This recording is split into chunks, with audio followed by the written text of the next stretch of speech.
As I was editing this episode, I was thinking to myself, I wonder what inspires people to listen to a particular podcast episode.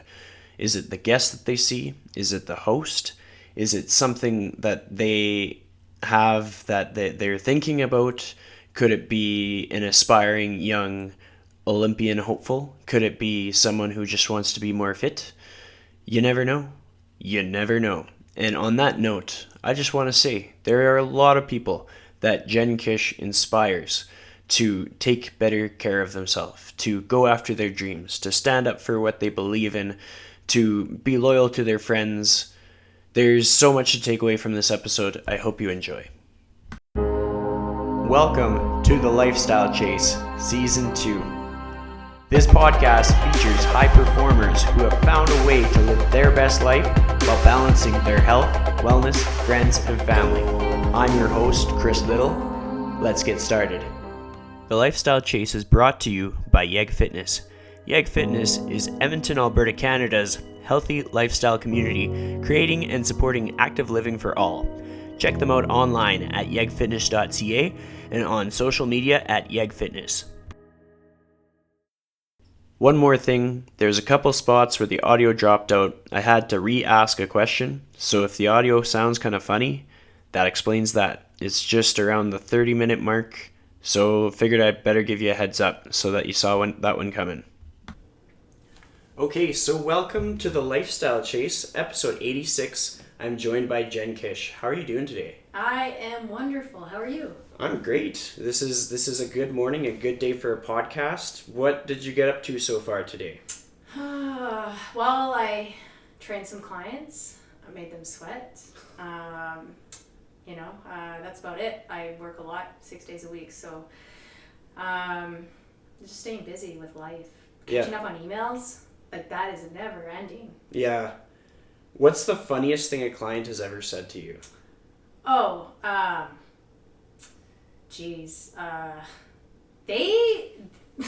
my clients are very unique. I've had, I don't know if it's like the funniest things that they said, but it's like what they do. And I'm like, are you listening? Like, put your left foot forward. There goes the right. No, your other left. I'm like, oh my gosh. Like, when you show a client an exercise and they're like looking at you, but they're in space somewhere and you're like, what are you doing? So there's a lot of funny instances like that. But what's really cool is that a lot of my clients who come see me, they hate fitness. Like, they hate it. And they've had, either, bad experiences with other trainers, or they just don't like the commercial aspect of fitness, or they just don't even like to sweat. And when they come and train, their perception of fitness changes, which is like so cool as a trainer, because you're like, oh, I'm doing my job right. I had one client email me actually.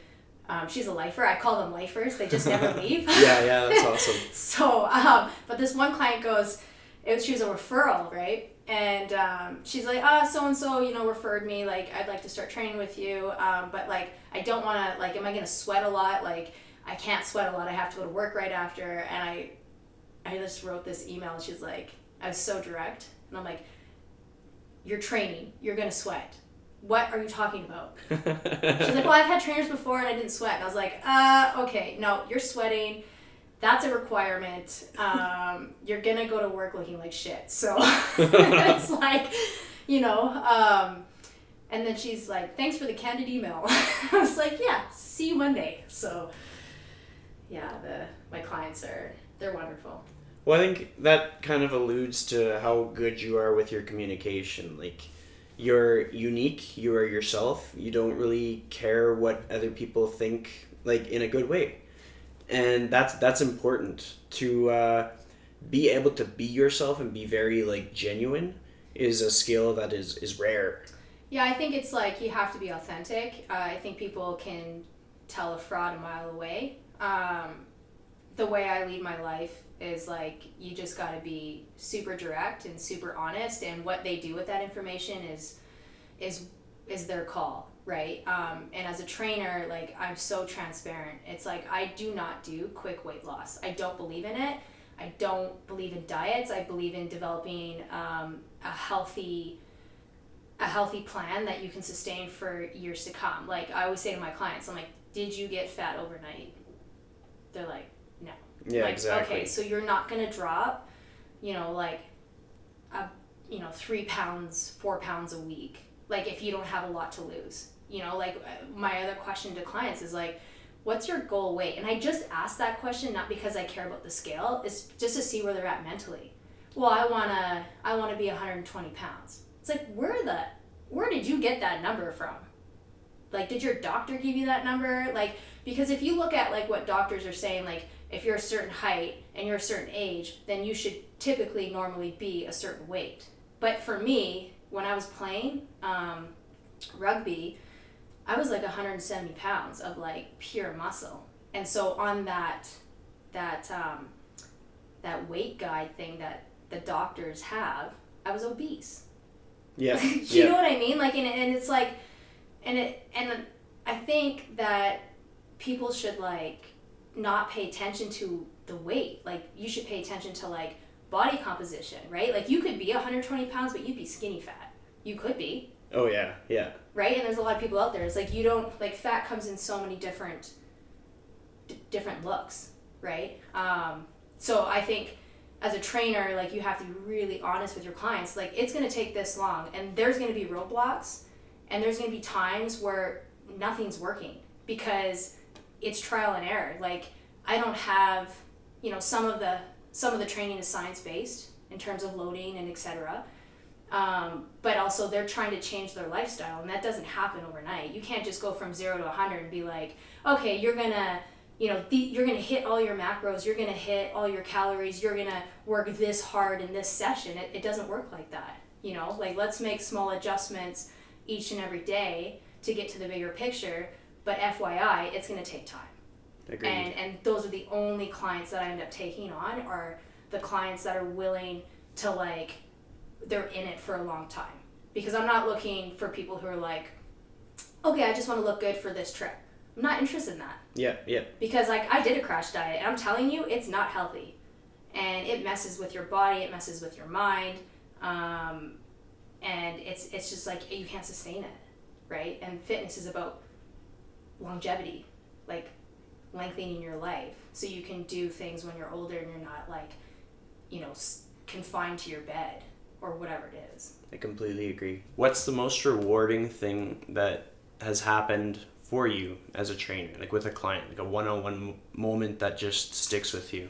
Oh, there's so many, and the goals, they keep changing. Like originally when clients come, they're, they have a weight goal, like it's weight loss or it's putting on mass or something, but I tend to try to turn the focus on like, what are the things in life you can't do? Because those are the things that are going to, keep the fire inside you to keep going. So I have this one client, she got a liver transplant 5 or 6 years ago, like instant liver failure, was gonna die, went to the top of the list for a transplant, and she lost a lot of weight when she was sick and then gained a ton of it back. And so now she was restricted in life, right? That like she struggled to go upstairs, she couldn't do a sit-up, like things that you and I probably take for granted every day because it's easy for us, right? Yeah. And we don't struggle with those types of things. So there was a moment like where the goal is like, let's just do a sit-up. Like let's work towards that because it's going to be huge for you. That's something you can't do that you want to do, that seems so simple, but it's so hard, right? And because she has two incisional hernias too, I think. I should know this. She has hernias. Yeah. I don't know if they're incisional or not, but she needs them repaired. So she needs to lose enough weight so and get her heart strong enough so when she goes in for surgery that the risk is minimal, right? So that's the other goal. So she ended up, it took her a long time, but she ended up she can do sit-ups now. And I videoed it and it's on my Instagram, and there's 4 videos. It's like I always video people's failures, so then in months time they remember where they were, because Yeah. it's so easily to forget where you were and how far you've come, right? So she was able to do sit-ups and she was like gonna cry, and I was like, this is so much more powerful, like so empowering for her and for me as a trainer, because I'm like, oh my gosh, like look what you just did. I had other clients who wanted to, one of my other clients, she wanted to run a 10K, and she was currently running it in an hour and 30 some minutes. So her goal was to run it in under an hour. So, and she did. She ran it in 58 minutes. And to see how excited she was about that, like just to shift I just really like to shift the mentality from, like ultimately their goal is to lose weight, to look good, and etc., right? But I think if we, I really try to focus on the things that they can't do in life or that they want to do, so then they stay motivated. It's like, okay, checkbox, like, like micro goals. You have your big goal, but then you have these little micro goals, and I think as you hit them, it's going to keep you on track. So my clients have done like they keep achieving, and it's because they have developed now a work ethic that they're like, okay, I got this goal, now I'm going to go to my next goal. And it's like, you always have to think what your next goal is, because as soon as you become goalless, your motivation, your why is so important. Like, why are you doing this? And it can't just be about the aesthetics. Like, no way. That's not a thing. Like, if you're just, unless you're like a bodybuilder and you're a competitor, then aesthetics matter. But if you're like a natural human being who just like lives on this planet and goes to work and has kids and et cetera, then like, let's get you off your medication. You want to play with your grandchildren? Let's get you fit enough so you can keep up with them. Like life stuff, right? So Absolutely. I tend to get a lot of clients with issues. But it's so rewarding. It's super rewarding. Well, it's really cool to hear you talk about that, because that's the same mentality that I have that going towards training. Like, I have cancer survivors, I have people with like nerve damage, I have people with all kinds of different injuries, and it's because of that whole like just looking at the bigger picture. Like, people want to be able to see their grandkids. Yes. People want to be able to lift their own kids. Yes. And like go on hikes to the mountains and go up the stairs without falling down the stairs. Like, I actually have a client that's like, I haven't fallen down the stairs in 8 months. I'm like, yeah! Yes! Oh my gosh, Like, it's so cool to have that experience. And like, even in consultations, I take clients to the turf and I'm like, look, like, I'm not about the weight on the scale. I'm not about like the physique. Granted, you will have improvements in these things, but what we're focused on is more so like the joys in life, like collecting more of those. So that is what fitness is about. It's about fitness allows you to enjoy the life that you want to live. Yeah. Right? And that's what it should be about. And there's too many people there's too many things out there in terms of fitness of like models looking like, like those magazines, like, I want to look like this. And it's like, well, why? Yeah. Like, that's them, that's their life. Like, let's focus on you and your life and what you want to get out of life. Like, that should be the focus. It should never want to look like somebody. We're all unique. We're all very different. Like, let's just own who we are, and like, let's just try to improve ourselves as we go through this journey. It's so true, because I think people need to reflect on the fact that the people that have these physiques and they have these things that we want aren't as happy as what we think that they are. Yeah, like like when I went, so before Mexico, I, as a retired athlete, like when I retired, I lost motivation to train. I did it for 13 years. And so training to me became like, it was always a job, right? So I really lost the enjoyment out of it. So once I retired, I was like, hey, well, I don't have to train anymore. So I was super unmotivated. It was very tough for me to get into the gym, and I was like, okay, you know what? I think I just need to like take a break. But then there's that mental aspect of like, well, I worked really hard to get fit, to get a strong heart, to get my lungs strong, and to have muscle. Like, I don't want to lose it all, but at the same time, I wasn't ready to like to be half in. Like, it's such a struggle, and I get that with people when they're like, I want this, but then I don't. So you're trying to do what you can to like minimize, the damage that you're doing like if you're not on your nutrition or whatever. So I took like 4 months off from training, and then my body started hurting, right? Because I have all these injuries, and I'm like, oh man, I gotta get back in the gym. And so my goals, like I always tell clients, don't chase aesthetics, right? So, and it's true, you shouldn't. So for me, which is funny because, and I'd never admit this to them, but now they're probably gonna listen to this and be like, oh gee, you liar. But like, mine's maintenance. Like my training is maintenance now. I'm not chasing that 6-pack. But like I still want to look good and I want to feel good. So when I was getting ready for Mexico, I'm like, I'm gonna do like what every person does on this planet when they're going on vacation. I want to look as jacked and ripped as possible because that's what people do. And then they go on a binger and then they come back, right? And I really wanted to see how my body would change, how it would feel. I've never done a crash diet before because I don't believe in them. I've always just eaten healthy, trained right, just fueled my body that was in relation to my goals. So now I'm like, okay, my motivation is to like be as jacked as possible.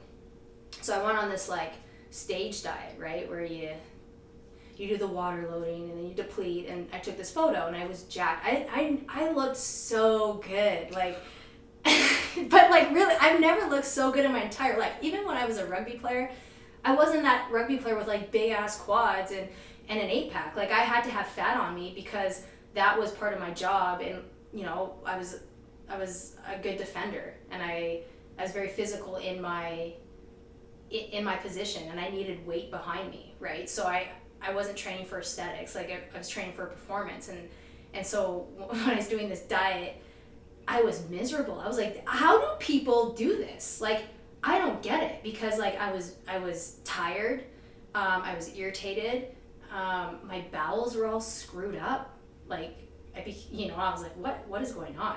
Yeah. But I look good. Yeah. Right? I'm like, oh my God, people are gonna look at me and they're gonna be like, you look amazing. How did you do it? And it's like, oh my God, I look amazing, but I feel like shit. Yeah. Like, ayo.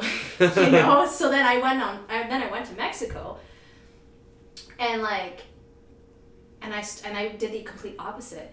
Like I was like, I'm not watching what I'm eating. I'm still gonna be active. Like I'm gonna get my workout here and there. And I was like drunk the entire time, which is not me.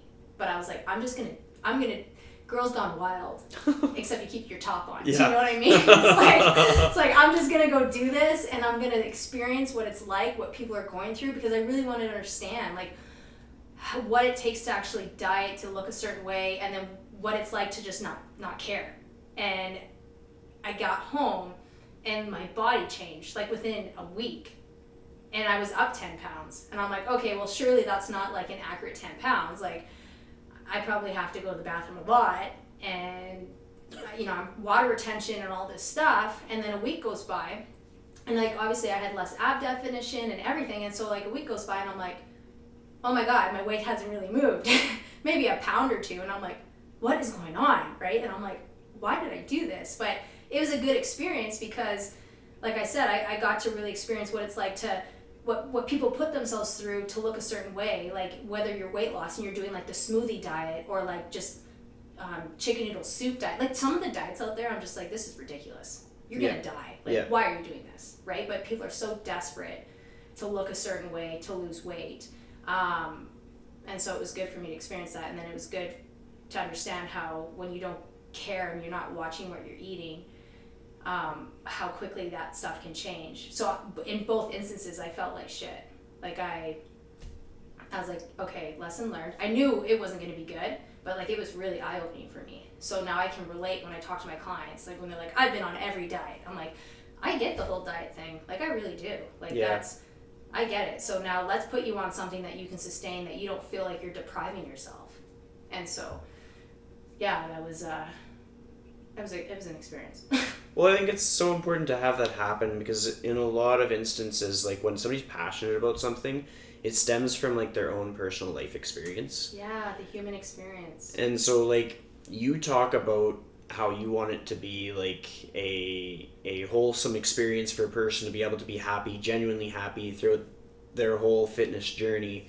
and not putting such a focus on any kind of like diet per se, but just like aligning food consumption with their body's needs. Yes. And one thing that I've noticed in my experience is like when I first jumped into like just fitness in general, it started off with like sort of a relationship ended, and I had a whole bunch of stress in my life, and I was like, well, shit, like I'm getting kind of chubby. I'm eating lots of pizza, drinking lots of beer, and I'm sad.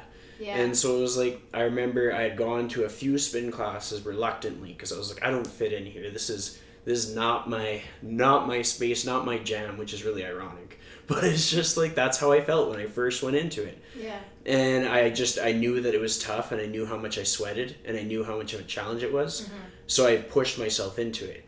And then I knew, okay, if I eat clean per se, and I say that with like air quotes because eating clean is like a matter of opinion sort of thing. Like 100%. What I defined eating clean as was absolute complete disregard for calorie intake and just visual. And so visually, I would cook up some chicken, chuck some spinach in there, and call her a day. Right. And like breakfast, it was like a few pieces of fruit. Just like, and supper would be more chicken and spinach. It was just like, I think it was like heartbreak and just stress and all these things was pushing me to get the result that I wanted. Yeah. But was I happy? No. Right. And like I was like falling asleep just like on a moment's notice, and like this was before I dove fully into the fitness industry, before I really had any employment at all within the fitness industry. So I was doing a job that required me to have energy and all this stuff. Yeah. And so basically, I was going to spin probably every day of the week, and sometimes twice in a day, and running on a calorie deficit for probably about 2 months straight. And boom, lost a lot of weight. Yeah. Like, I trimmed down really fast. Yeah. And it's like you say when people are like, oh, you look really good. Is well, I feel like shit. Yeah. And so like I lived through that experience, and it's not something that I talk about too often, but I think it's important that I bring it up. Well, because trainers go through it too. Totally. Like, we are human, right? We're not immune to it. Well, I think the best part is like when I tell a person, hey, you need to cut back on like your group fitness classes, like I need to make it really loud and clear that I'm speaking from experience. Mm-hmm. Like I've been the person going through mood swings. I've been the person like passing out on a kitchen chair at 8 p.m. just because I didn't have energy. Yeah. Or like feeling even more self-conscious when I looked like really, really fit. Yeah. And so I also understand like sometimes communication, like going more broad into how we give people feedback, like maybe make it less about just appearance based things and more about like how are you feeling. Well, that's the thing. It's like, sometimes clients come in and they're like, I'm not feeling too hot, and it's like, okay, we're gonna revamp training here. Like, it's not set in stone, and not all of them understand it because they're like, I need to get the training in, I need to do this, and it's like, no, sometimes you just need to relax and you need to like listen to what your body's telling you. You're not like, it's a little bit different. Like, athletes are very different than like the average population, because like as an athlete, if I'm not feeling well, like I have a team counting on me to show up, and in those times when it's your job, you have to push through because there's people relying on you, and if you're a big piece of the puzzle, right? So in those times, sometimes you have to, and it is what it is. But if you're somebody just on a fitness journey, and sometimes the best medicine is just rest, or it's just like lowering the volume. Like you don't always have to get it in, because sometimes it's going to have the adverse effect. It's going to put you in a hole, right? And I always tell my clients, and like I'm like, listen, one session isn't going to make your season, but it could break your season. Yeah. And now, not that they're athletes, but it's so important. It's like, just take your rest. If you're not feeling well, like why would we do like 30 minutes of like conditioning? Like, that makes no sense. Let's just, like if we need to stretch, if you're tight, like those all matter, right? But I just think it's like you get those people in January who are like, I want to train 6 days a week, 2 hours a day, and then they drop off 3 months later, right? And it's like, no, let's just ease into this. Like, let's, So yeah, I totally get it. Like, sometimes less is more. Yeah, well, I mean, like, I even had a client consultation recently, and I was like, well, how often are you looking at training? And they're like, well, twice a week. And I was like, are you going to be able to afford twice a week for like 2 years? And like, oh, Yeah. like, no, I can. I was like, so let's just start with once a week. Sure. And just see how that feels. And it's just kind of like, I don't really worry. It's kind of like how we talked about before, like, because we were chatting before we pressed record, and just how it's okay to like empower peers and like to uplift others, and even with our interactions with clients, either before they're a client or during their time as a client, to be more supportive and less like just authoritative. For sure, 100%. Which is a great segue into what I wanted to talk to you about with leadership. Like, I think it's so cool because I was listening to a few of your appearances. Like, you've showed up on like Global News, CBC News, like all the things. May have dabbled there. And it was just cool to hear about your talk about leadership, because like if you talk about it, you're walking the talk. Like you've had to learn what that looks like, and you've had to demonstrate what that looks like, and I'm sure it's had like lots of obstacles and lots of tough lessons. Yes. What was your best lesson that you got from being like a captain of a national team? Oh man, it's funny because my coach at the time, I went to him and I said, I want to lead this team in a meeting, and he laughed. Like, there was he's like, yeah, right. And I'm not gonna lie, like, I was the kind of player that, like, I wasn't always on board with what we were doing. I always questioned what we were doing. I needed to understand it to the full, like, to my fullest capacity to get behind it. And so I was kind of like, they're like, you're kind of like a delinquent in this sense. Like, you need to listen to us. And so when I asked to be the captain, that told them, like, I want to do this, like, they're like, there's no way, like, right? And so I had to really look back and be like, okay, why did he say no? Like, what? And so in leadership, it's like, I had to, like you're saying, you gotta walk the walk, and it's so, you gotta lead by example. And I had to do a lot of work. I read a lot of leadership books. Like, I don't, some people are like, leaders are born and leaders are made. Like, I don't know. What I know is that if you live your values and you're authentic and genuine and you are giving it your all the time, that is going to brush off onto other people, right? And so some of the lessons like that I've learned under leadership is that you have to have an open mind. Like, you can't, you have to give and take. Like, you have to know when to be assertive in terms of, like, that's not okay, and then be okay that you may be standing alone at the top for a bit, because leadership sometimes is a lonely place to be. And then there's other times where you need to be sympathetic and understanding and support them even if you don't agree with it. So there's been trial and errors within my leadership. My leadership style is very direct and blunt, and although respected because of that, but there's also sometimes where I'm too blunt, right, and too direct. And so that was probably the biggest lesson that I had to learn, is how to connect with everybody. Like, there was 24 of us, and we're all different, and we all perceive differently, and we all operate differently. And so I had to really learn on how to connect with 23 other different girls, right, on different levels. Like, we all have different layers to each other, and I didn't always approach situations properly, but with every situation you learn and you reflect. And I think as a leader, you have to constantly reflect on every situation that you go through so you can continue to grow, right? And just because you're in a leadership position doesn't mean you're always right. It just means that people are gravitating towards you, and they look up to you, and they respect you, right? And you can't have a leader in a position where you're not respected, right? So leadership is like, when I finally became the captain of the team, it held me accountable, right? And my attitude towards like why we're doing this. Like I stopped questioning that, because I'm like, if I'm questioning that, then other people are questioning that, and that's not good leadership, right? And then having to hold people accountable when mistakes are made too. So yeah, sometimes I wasn't always liked on my team. Like, I'll tell you that for free. Yeah.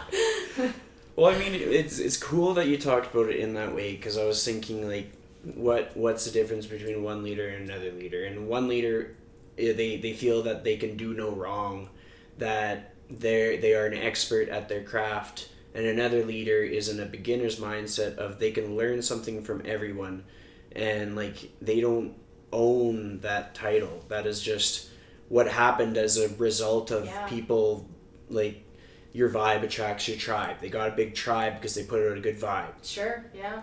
So oftentimes on this podcast I talk about core values. What are your core values?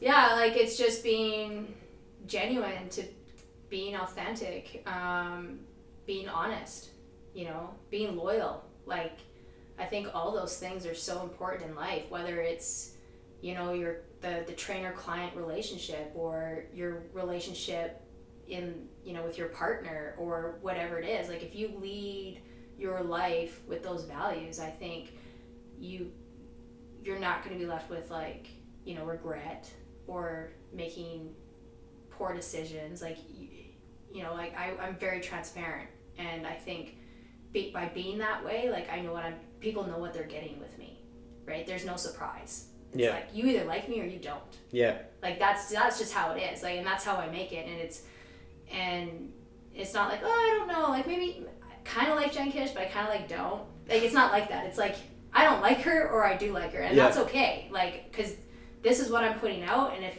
your vibe doesn't match my vibe, that's fine. Like, we don't have to like each other, but like, I will always respect everybody, because I think everybody deserves respect, and you have to treat people how you want to be treated, right? That's how I live my life anyways.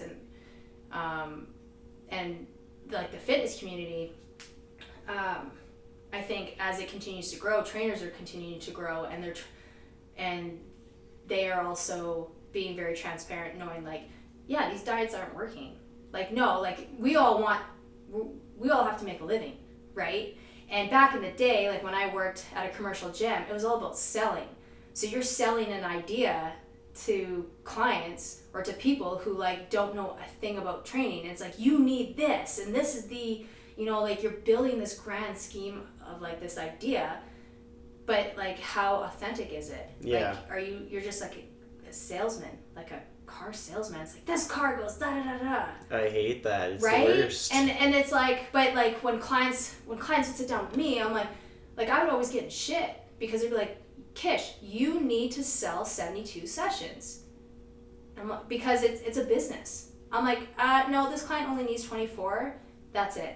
Yeah. Right? Like, I'm not going to oversell stuff. Like, I don't, and I think more trainers now are like seeing clients as clients and not the paycheck. And being authentic and genuine like that, like, people will stay loyal to you. If you're loyal to them, they will stay loyal to you. And that's why I have like lifers as clients. Like, my waiting list to get in with me is like 2 years. And I'm like, to the people who are waiting, I'm like I try to give them other trainers. Like, just go. Why are you going to wait 2 years? And obviously they're doing other things, but like, if you're really genuine and they don't feel like they're a paycheck, yeah, they're going to want to train with you. And results help, actually, like before and afters. Yeah, no, that makes a huge difference when somebody can see, okay, there's something tangible. It's not just all sunshine and rainbows. Yeah, like, I'll tell you, some of my clients cry, and they're like, I don't like you. And I was like, you're not always going to like training. Like, that, it'd be weird if you did. If you're like, I love training all the time, and it's great. No, like, you're not always going to like it, because the point is to push you to a wall, to that wall, that breaking point, and then, like, where you get you want to quit, but then you get built back up. Yep. And you get, it's like ripping a scab off, and the scar gets deeper and deeper and deeper. Like, that's what you want to do with clients. You want to make them mentally tough. So when they face something in life and they're like, okay, if I got through like Kish's session, surely I can get through anything in life. Do you know 100%, what I mean? Yeah. Yeah, I use like comparisons like that more often than not, because that's what fitness is about. Like, life is horrible sometimes. Oh my gosh, isn't it? Yeah, like, Yeah. I find that in a lot of instances people don't talk about like the mental health things, and just like the lows that can happen. Like, we're all talking about hypertrophy, we're all talking about like all these other things, but it's just like, what about like your resiliency in life? Yes. Because like everything comes from the mind and goes outward. So if we're feeling like shit, there's no way we're gonna lift the thing.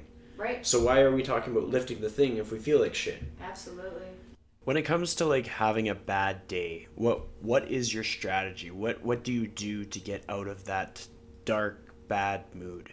When stuff starts to, it's really easy to get into a negative space, because then you start thinking about like, like all the negatives, right? And you forget about, okay, like the positives of what can come out of this. Like when you feel like you're being dragged through mud, it's really hard to like stay above or stay clean. Like you're just like, holy shit, right?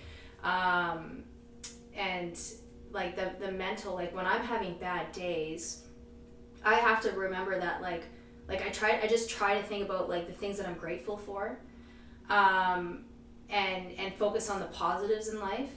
And then like I said, I went on my Instagram and said this thing about faith and how you have to believe that this is happening for a reason, but that you're strong enough to get through it, because life wouldn't give you anything that you can't actually handle, right? And so I really do believe that, and fitness is my escape. Rugby used to be my safe place where my world could be crashing, and as long as I got my hands on the ball and I got to go on the field and play the game that brings so much joy to me, that was my escape. But I don't have that anymore. So now I found it through fitness, and it's through, like, even when you don't want to get up and work and you want to stay in your bed, it's like, okay, life is still moving on. So you have two options. Like, you get up and you take advantage of the life that you have, because not everybody gets to wake up the next day. And you like, for me, I train my clients and see them succeed and push them and get joy out of that, because that's my purpose. Like, I feel like my purpose in life is to help people, right? So I always like I'm not going to stop my purpose because I'm in this mental space. Like, I owe it to them to like get up out of bed and train them. Like, I owe it to them. I owe it to myself, right?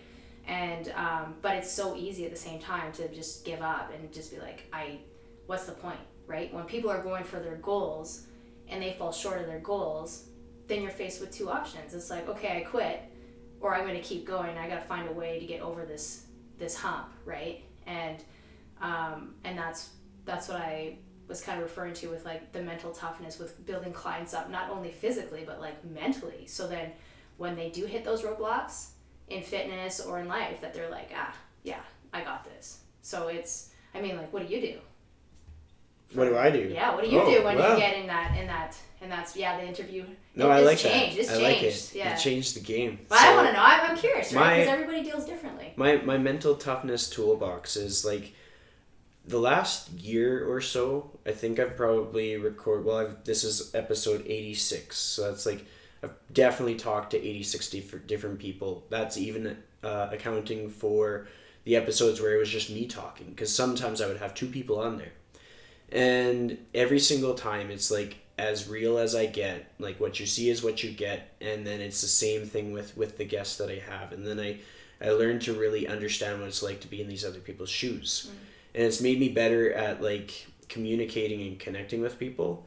And it's really helped me understand about myself how vital that is for my survival. Like, when it comes down to it, just like, you need to understand what kind of people that you need to be surrounded by. Yeah, support system. And then just like fight to keep them around. Yeah. So sometimes that just means like migrating. When they go somewhere, you go somewhere. Sometimes that means like having daily phone calls. Like, the last 3-4 months, I think I've spent like probably 30 hours a week on the phone, just talking to friends And I've never felt more connected in my life, but in a good way. Yeah, yeah. And like the value of just going to coffee for people and not selling them multi-level marketing schemes. Yes. Like yes. just like going there to just talk to them Yes. about whatever they want to talk about. Yeah. And then if anybody follows me on Instagram, they'll notice that I often ask people to talk about things that they're grateful for. Yeah, me too. It's cool. Like it's this parallel universe Dude, here because like we're the same person. promoting similar messages, doing similar amounts of push-ups. It's awesome. Yes. But yeah, because like half the time when I put that message out there, I'm like, it's usually when I'm pissed off, to be honest. Like I'm pissed off about something. Somebody did something to hurt me or to make me sad. I'm like, why did I deserve that? Like maybe like 10 people unfollowed me. I'm like, what did I do? Like, what did I do? I had over 300 when I was drunk in Mexico. You're fine. Yeah. You're fine.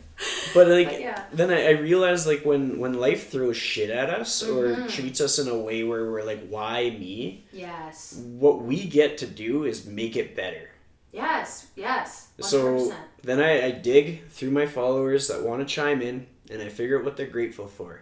And some of them will say like they're twins. They're grateful for their twins. And I know the backstory to it. It's like they had to go through a process to be able to have kids. Like they almost couldn't have kids. Yeah. Now they have twins. So I'm like, oh wow, that actually makes me feel really good. Right, yeah. And then some people will talk about how like they had like a stroke, like a mild brain stroke, and they're like, I'm learning how to do things again. I'm like, yeah, that is also really good. Yeah. And sharing that and sharing the context with people that follow me, it helps me, but it helps other people. And I've had some conversations with people like, we by nature selfishly want to help people. Yeah. Like it makes us feel good to help people. And so I feel good because I helped myself by living through other people's like gratitude. Yeah. And I feel good because I helped others by sharing that gratitude with others. And then aside from that, it's just like sometimes you just have to be like, look, it's bedtime. Like so often, especially like really ambitious, driven people don't get enough sleep. Oh, for sure, yeah. And it takes like they have to hit a wall before they can admit, okay, no, I could probably sleep earlier. I could probably take all of tomorrow off. Yeah. And not feel bad. Because like if we're running on like 30% for our clients, what kind of a trainer are we for them? Yeah, like, you know, it's like when you have an 8 to 12 hour day, and that's a long day for trainers, like doing that many clients, because you have to be on every hour, right? Yeah. And so one thing that always stuck with me is like, it may be my 8th session of the day, but it's their very first. Yeah. Right? And I think that's so important as a trainer, is like, you need that mental rest so you can be 110%, like give everything you got to each and every client and then reset, right? We don't do us any favors when we're not mentally on. And then can you think clearly? Like we are faced with thousands of thoughts a day.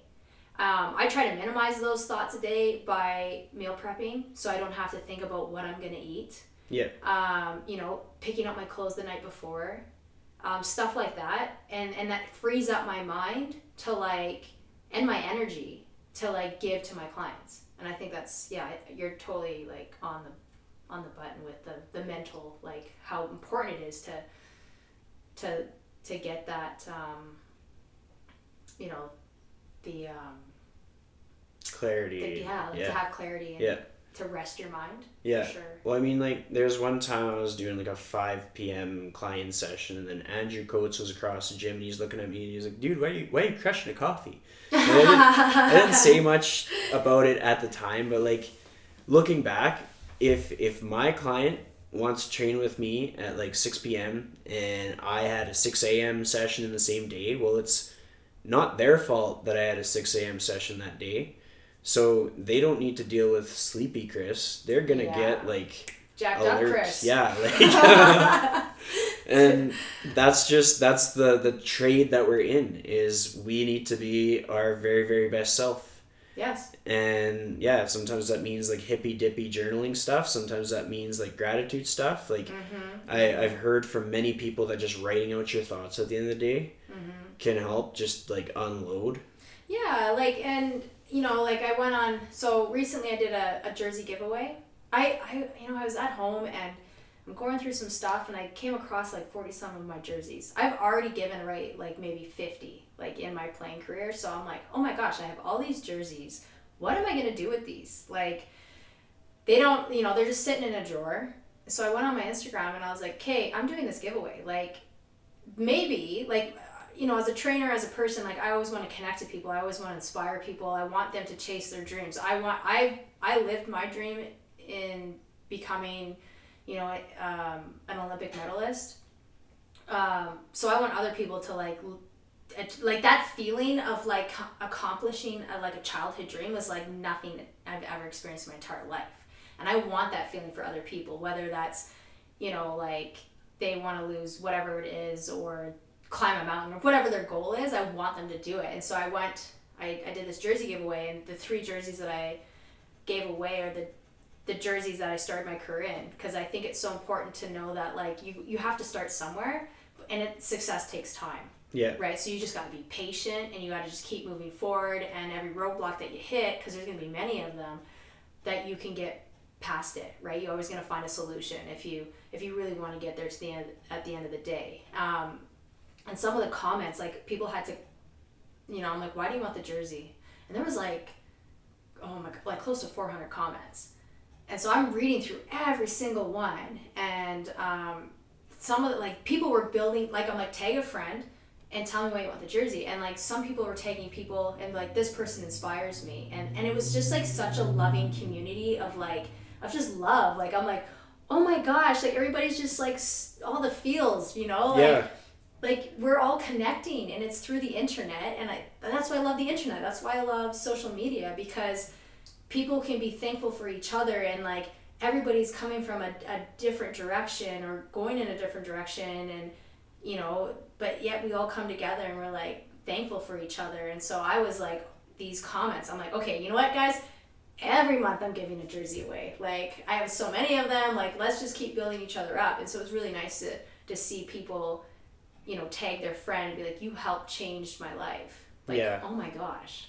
It's like, super cool to crazy. see moments like that. Yeah. And something that I almost forgot to tell you is like I put at the beginning of the week, I put like little posts of each person I was going to have on the podcast, and it was like podcast spoiler. Okay. Yeah. And then so I put a post of you, and it was a podcast spoiler. I got like 30 DMs of people that were like pumped. Oh, for real? That you were going to be on my podcast. Oh, and like 30 is a big amount because we don't have the same. I have a very small following. Yeah, no, but that still amounts. That's big. That's like the Yeah. most excitement that I've had since I had Farah and Naheed. Oh, really? On the And they're podcast. amazing. Amazing. They're by far my most popular episode, and like how they are behind the scenes, like the way that they treat people is incredible. Oh my gosh, I know. I've had many conversations with Farah, and she is good shit. Yeah, I love that girl. Like what she stands for, and like her views and her values. I'm like, yes, like she's good people. 100%. You should meet up with her for a workout or something. Oh my god, yeah, 100%. Yeah. Well, I mean, you can join our community group. You can come to we go to Runaway sometimes, and sometimes we go to Champs. Oh yeah. So Champs with Jelena, right? Yeah. Jelena's also good people. Oh my god, yeah, she is. Absolutely, love her. Just giving all the good shout outs. I know. On that note, who are 3 female athletes that you look up to? Oh my gosh, there's so many. Like the history within sport for females goes so deep, and there's different generations of those like super empowering female athletes. I would not do them justice if I just named 3. Like, I could sit here and name you 50 of them, but I'm gonna let's talk about one athlete, Kaylee Humphreys. She's bobsleigh. Yeah. She now represents the States, and I look up to her because what she did, and like in terms of like taking control of, like, I'm not going, like, she was mistreated within her organization, right? And she didn't feel like it was a safe place for her. And you have to think, like, this girl has won us medals. Yeah. And she is dedicated, you know, over a decade of her life to represent Canada. Like, she is a Canadian icon. She has served us well. And yet she has been mistreated within her organization and not protected the way that she should have. So what was she left to do? Either quit the sport that she loves, that she, you know, that drives her, or try to compete for somebody else. And when she made the decision to, like, you know, switch countries, like, people were pissed. Yep. But at the same time, like, people are like, you're not a hero, you're a zero, you're this, you're a traitor, and you know, and I couldn't, I know, like, Kaylee is Canadian through and through.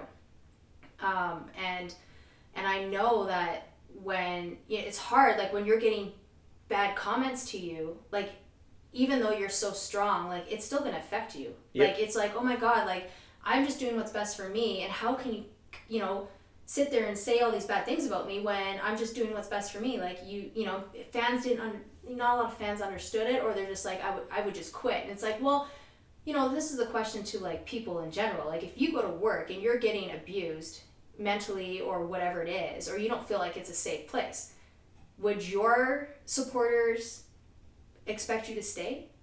No. You wouldn't, you know, you wouldn't stay at the job. Like, I don't know why people think athletes should stay and take the shit from their coaches or whatever it is, because we represent our country. Like, so Kaylee's one person that, like, that I look up to, because how strong do you have to be as an individual to, like, give up everything? Like, she had her sleds, she had all her, I don't know what sponsors she has left, or if she lost any, like, I have no idea. But and I haven't talked to her about that, but, like, for her to risk her fans, lose potential sponsors, like, the amount that comes with that decision, for her to do that, I'm like, you are strong. Like, yeah. You are a hero, you are a role model, you are all these things that I always thought you were, and I respect you so much more for staying true to yourself than to stay in something that's unhealthy. Yeah. Or quit, right? So she found another way to still live her dream. And that was a big deal, because as soon as I started advocating for her, oh yeah, like, people were pissed at me too. But it's like, she should be admired for what she did. Who cares what country she's sliding for? Like, let's ignore that. Let's just think about that she took a stand and she defended herself and she stood up for herself and she did what's best for herself, and she found another way to still live her dream. Yeah. Like, hello, you know, and so she's, like, one athlete that I'm just like, she amazes me, like, and her work ethic, and, like, she's always posting, like, her training online, giving people an inside look on, like, how hard she works. Like, she had to start at zero. She was at the very top of her sport, and then she decides to go slide for USA, and has to work her way back up. Yeah. Like, that, come on. Like, they should make a movie out of that shit. Yeah, well, they might. They should. She's good people, man. Like, and I think people need to check her out, because if you want somebody who's raw and authentic and, like, who's true to herself, like, she is, yeah. Well, that's such a good example too. It's like having the grit and the power to walk away from something that doesn't, like, align with who you are. Yes. It takes away from your purpose in a way. Like, yeah. At the end of the day, she's a human being. That's what I mean. Like, and she's going to feel full when she has a purpose. But if her purpose does not feel full, then what is her purpose anymore? And, like, it's survival. Like, if we weren't personal trainers, we wouldn't feel the way that we feel about our lives, because this is a purpose for us. Right. It makes us feel better about our life. It makes us feel like we're really contributing. Like, I know my self-image completely changed when I was like, oh wow, like, I actually have a big tangible impact on the lives of other people. Like, that's something that fills my cup. Yeah. And so I'd rather it be full and me, like, aligned with the things that are important to me than let it be 70% just because it's easier to be 70%. You know, and I said I'd rather wake up every day being happy and have nothing than to have everything and wake up unhappy. Like, life is so short. Yeah. You know, and when you really think about, like, why am I here? What is my purpose?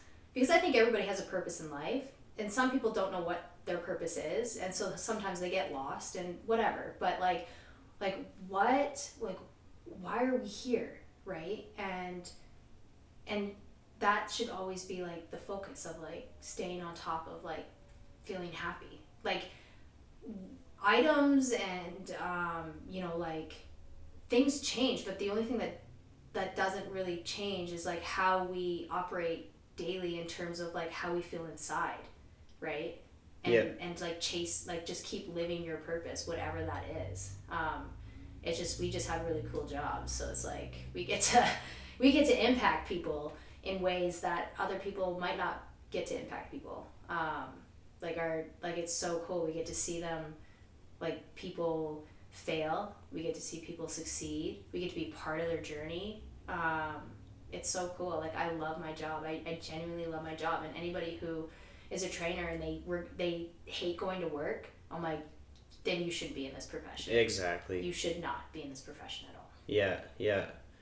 So when it comes to personal trainers, and I like our trend of, like, kind of empowering females. Well, yeah. Who are female personal trainers that you look up to, if you can name, like, one or two? I really enjoy Megan Calloway. Yeah, she's good shit. Yeah. Like, she works hard, and she's genuine, and she talks to everybody, and I like her content. And she empowers other trainers, and so, like, yeah, she's one. There's just so many out there. Like, it's really hard just to name one. Like, there's I don't know. There's just so many. Like, I don't want to leave anybody out. But I just wanted to put Megan out there because, like, her and I met through the internet, as we all do. Yeah. And God bless the internet. and then I met her at the Evolve Fitness Symposium. Yes. Yeah.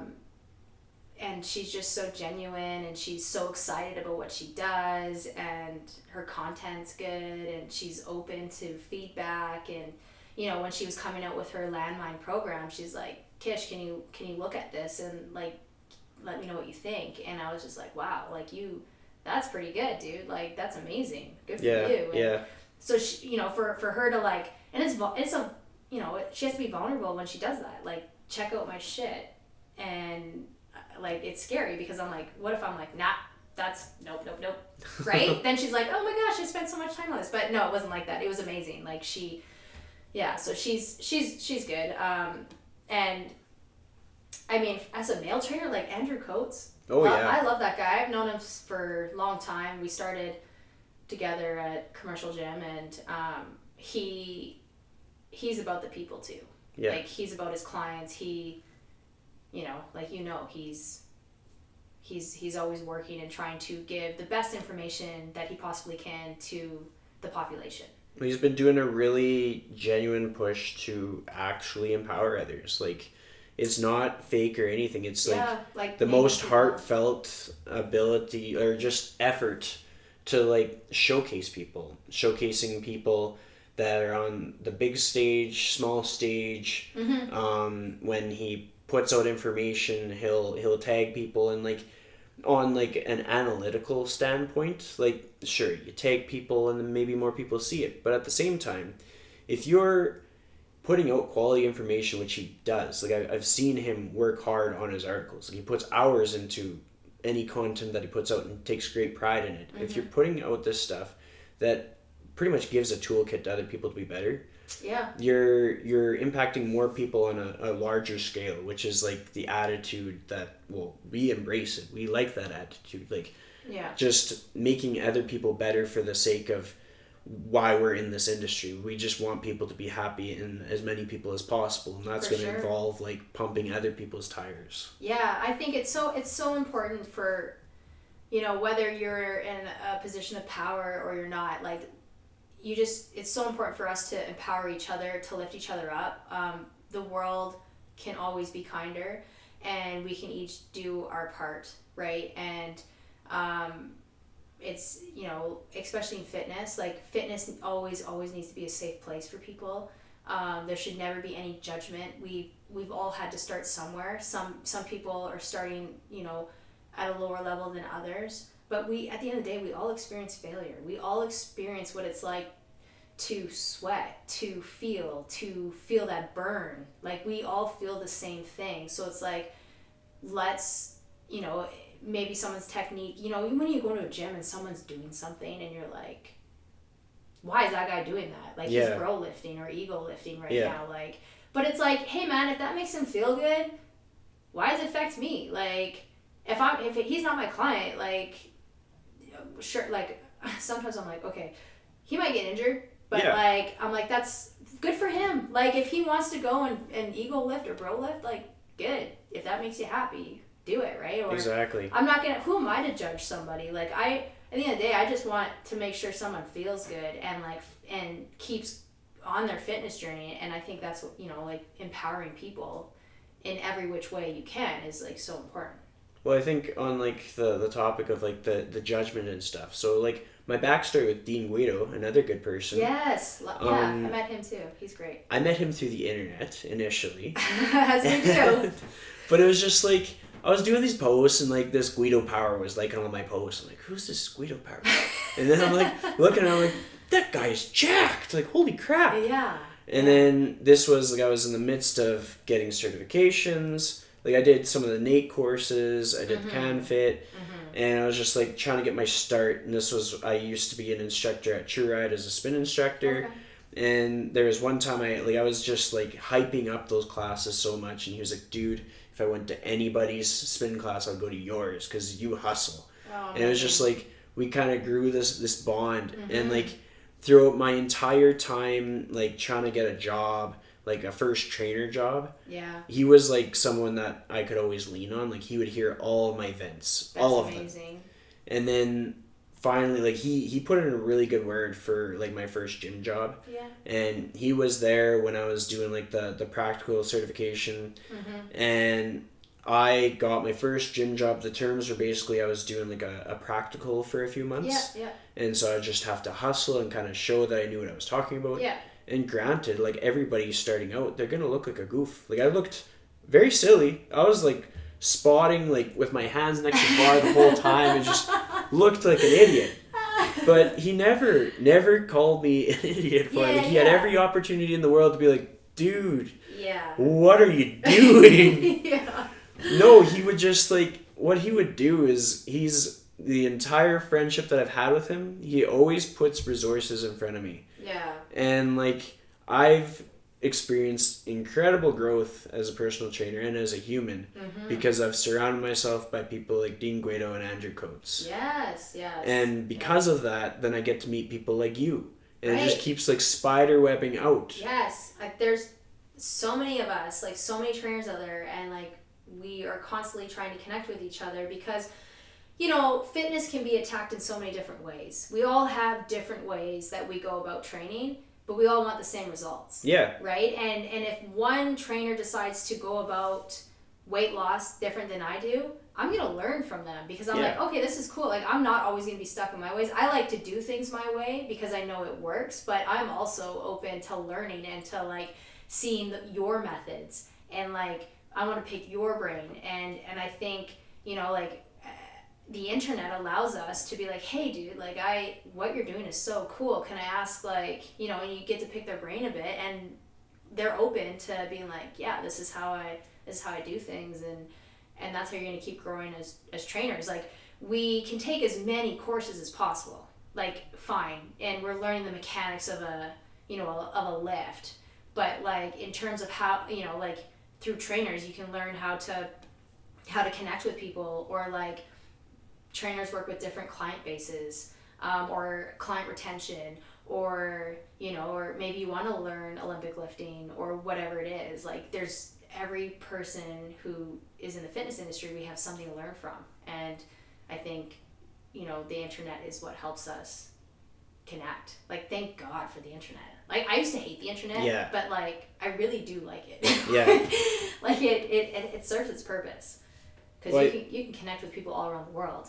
It's so true. And I think something that speaks to you as a person is your ability to showcase the good qualities in other people.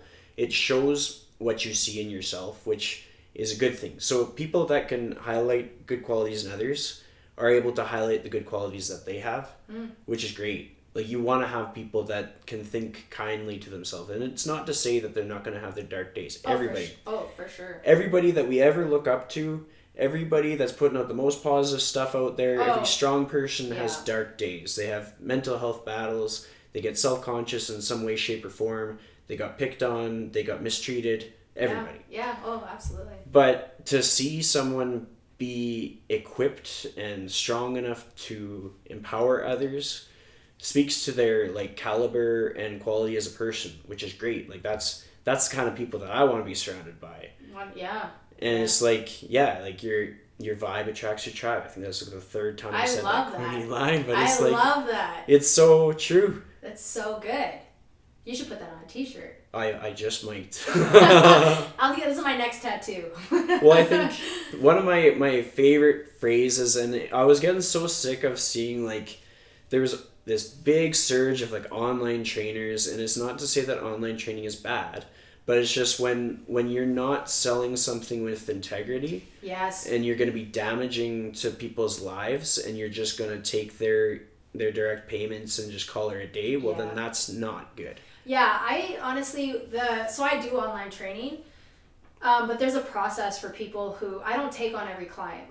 Because I give custom programs, but I also, when I decide to invest in somebody, I am invested, which means that your money, like my time and my, like how I invest, like there's no amount of money that's going to make, it okay for me to just shove out a basic program. Like, if I'm committed to you, then I'm going to take as much time as needed to create something that's going to help you, right? So when I do online training, it's like there's a questionnaire that people have to go through. And my programs are tough. Like, they're not easy and they're not for everybody, so I don't lock them in. Like, you can do a month, and if I feel like if you're the way you're answering my questions, then I'm like, okay, like, we'll do this. But, it's every program, like the custom programs, when trainers are doing custom programs and they're checking in every week with their clients, and like all my clients have to check in at the end of every week, right? And sometimes I get them to like video their stuff, because like it's hard when creating a program for somebody and never seeing them, like that's really tough, because you're like, hey, what are your injuries, and like what's your fitness level, and like sometimes I'll make them do like video like a fitness test, because like I don't know, like some, it's like, oh, you like the outdoors? They're like, I love the outdoors, I go hiking, but they're not actually hiking. It's like one of those, it's like online dating, like you never know what you're gonna get. Exactly. So it's like,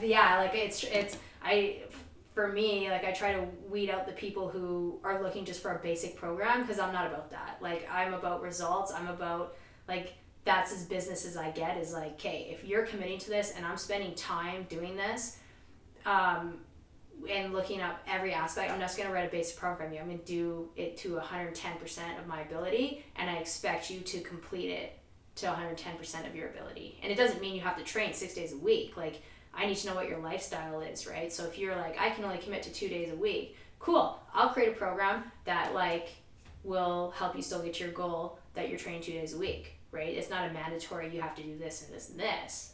But yeah, there's too many online trainers that are like quick dollar. Like it is. Like, it's like, I charge $200 a month for my online programs. Some people are like $50 a program, and it's very basic, but it's like, why are people buying these basic programs if it doesn't really apply to them?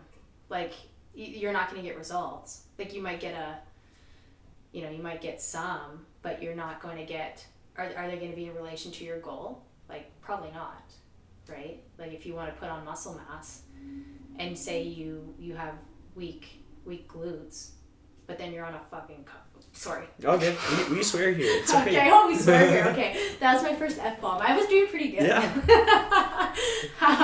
But if you're like on a quad dominant program, like that is not going to help you. Yeah. No, Like, it's true. Yeah. So, Well, I mean, like, I kind of got you off on a tangent almost. Got you Yeah, fired I'm up. sorry. Like, All good. cause yeah, it's like frauds, right? Like, Yeah. I, there are frauds out there. There are people who have their certifications, but yet they just did it because you can make a lot of money in this industry. Yeah. 100%. Yeah. And some people do the online, like, it's easy. I sit at my computer, I do a program, boom, it's out. I'm making cash. Well, it's like people don't know what they don't know. So essentially, a person Yes. could run across this Instagram profile and see like a Instagram bio that says, "Hi, I'm Billy Bob, and I help people I help them lose their body fat, get skinny." Yeah. And like, I hate that language. Like, Yes. I'm about making people happy. So I was so Yes. sick of those little slogans Yes. that I just put on my Instagram bio: "Be yourself, personal trainer." Yeah. Like, just be yourself. Yeah. Be yeah. yourself. Be the best version of yourself. I'll Yes. help you be yourself. And whatever that looks like. Exactly. Like, you don't need to have a six-pack to be your best self. Like, I know everybody, it's good to be like, oh, I look great. But, like, if you think that having a six-pack or having big biceps is going to fulfill your life, it's not. Yeah. I really don't believe that, because it's like owning, a mansion but having it empty. Like, Yeah. having no family in it. Like, what,